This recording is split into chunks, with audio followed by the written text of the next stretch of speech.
अबरेज़ भाई आपकी जानिब आऊँगा। कम्युनिकेशन गैप का एक बड़ा इशू अब तो बहरहाल फिर भी कम हो गया है, लेकिन एक लोगों के बीच में आज भी एक कम्युनिकेशन गैप रहता है पुलिस और आवाम का।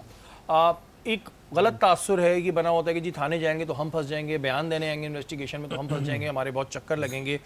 इसको किस तरह ख़त्म करें? काफ़ी हद तक ख़त्म हुआ है जो जिन लोगों का ताल्लुक पड़ गया, लेकिन आज भी एक बड़ी आबादी है जो ये एक माइंड में रखती है चीज़। देखिए, इस तरह से जिस तरह आपने इस चीज़ को हाईलाइट किया है, इस तरह से प्रोग्राम्स भी होने चाहिए। और इसके अलावा आजकल जो सोशल मीडिया और बाकी आपने देखा होगा कि बहुत सारी वीडियोज़ आती हैं और उसके बाद फिर हमारे उनको रेक्टिफाई करने के बाद बयानात भी आते हैं, फिर हम लोग उनको बता भी रहे होते हैं। अभी जैसे कराची पुलिस का अपना एक फेसबुक का चैनल भी है, उसकी ठीक ठाक व्यूअरशिप है, हम लोग वहाँ पे अपने अच्छे काम भी दिखा रहे होते हैं। हम इस तरह के केसेस जो कि बिल्कुल ब्लाइंड मर्डर्स होते हैं वो भी हम लोग शेयर कर रहे होते हैं लोगों के साथ, और हम लोग उनको ये बावर कराने की कोशिश करते हैं कि police is genuinely your friend. और ये तासुर तभी ख़त्म होता है जब आप उस चीज़ के, जब आप थाने का चक्कर लगाएंगे, जब आपके मोबाइल कुछ छिनेगा, चोरी होगा, आपके घर में कोई इशू होगा तो आप आएंगे। जब तक आप आएंगे नहीं तो ये मसला सॉल्व होने नहीं लगा। देखिए, हमारी तरफ से तो बहुत ज़्यादा मीडिया जो मैनेजमेंट हमने की गई है, जो मुख्तलिफ मेरे लेवल पे भी, एसएचओ लेवल पे भी और उसके अलावा भी लेवल्स पे जो है हमारे हायर एक्लॉन्स में भी, हम लोग कोशिश करते हैं कि अपने जो पीआरओज़ हैं, जो पब्लिक रिलेशनिंग ऑफिसर्स हैं, उनके थ्रू, आपके मीडिया के थ्रू हम लोग मैसेज कन्वे करवाएं कि देखें, आप एक दफ़ा हमारे पास आकर तो देखें। अब वो सिचुएशन नहीं रही है। अब अकाउंटेबिलिटी के जो चैनल्स हैं बहुत ज़्यादा अवेलेबल हैं।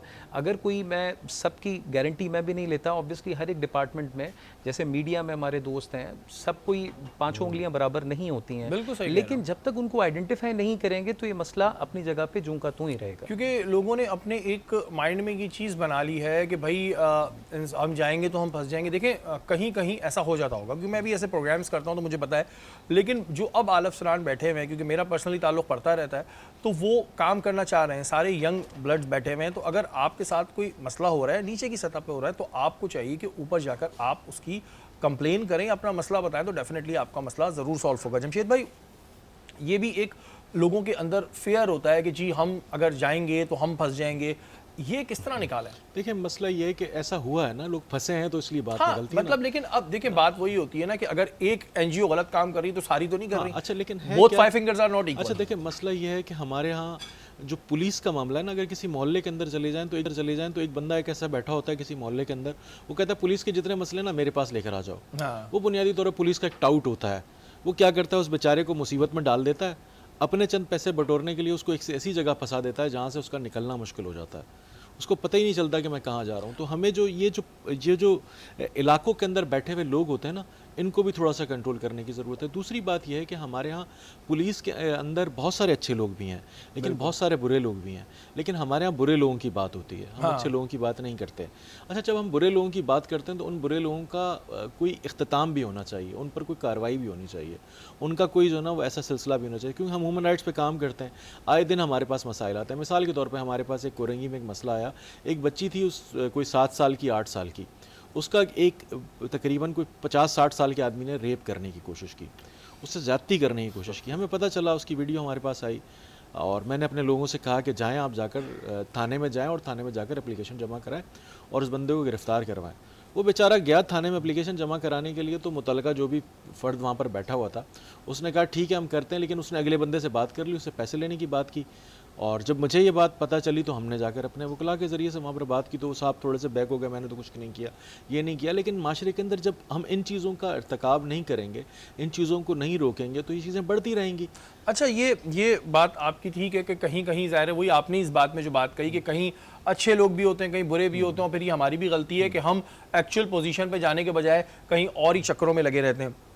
अच्छा, आपने ये बताया कि जैसे ह्यूमन राइट के हवाले से भी आप लोग काम कर रहे होते हैं, ख़वातीन के मसाइल पे भी आप लोग काम कर रहे होते हैं। अगर कोई शख्स किसी लीगल मसले में फंसा हुआ है और उसके पास वकला के पैसे नहीं हैं, या कोई भी जो हमारे ज़िंदगी में, आम ज़िंदगी में मसले होते हैं, तो क्या आप लोग उन्हें लीगल एड प्रोवाइड करते हैं? जी बिल्कुल, लीगल एड प्रोवाइड करते हैं। हम लोगों को मुकम्मल तौर पे सहूलत देते हैं इस बात की। हमारे यहाँ सबसे ज़्यादा जो मसाइल आते हैं ना, वो आते हैं खुला के केसेस के।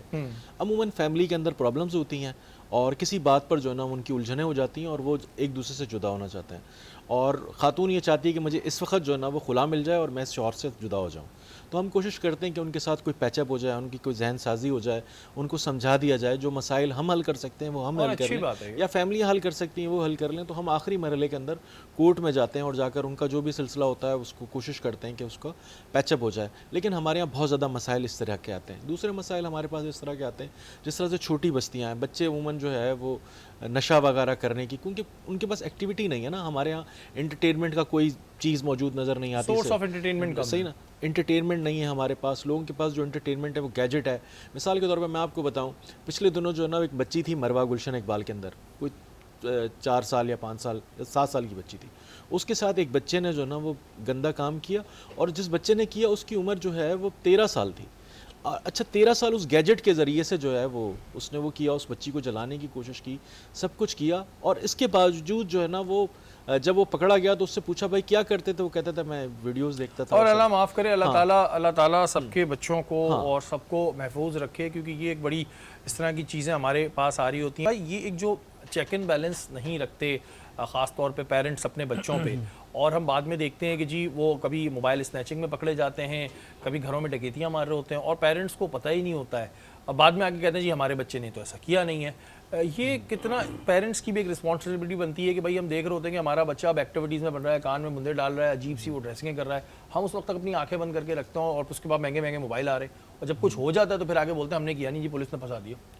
जी, इस पे सबसे जो पर्टिनेंट एग्जांपल मुझे जो समझ आती है वो है, जैसे आप न्यू ईयर नाइट पे देखें, कितने सालों से आप लोग भी प्रोग्राम्स कर रहे हैं, हम लोग भी देख रहे हैं, पूरी न्यू ईयर नाइट हमारी बाय रोड्स पे होती है, लेकिन हवाई फायरिंग, जो असले का इस्तेमाल है, वन व्हीलिंग है, जबकि पता है कि वन व्हीलिंग पे जो उसको बाइक दी गई है वो अपने वालिद की यूज़ कर रहा होगा क्योंकि उसकी एज कम है।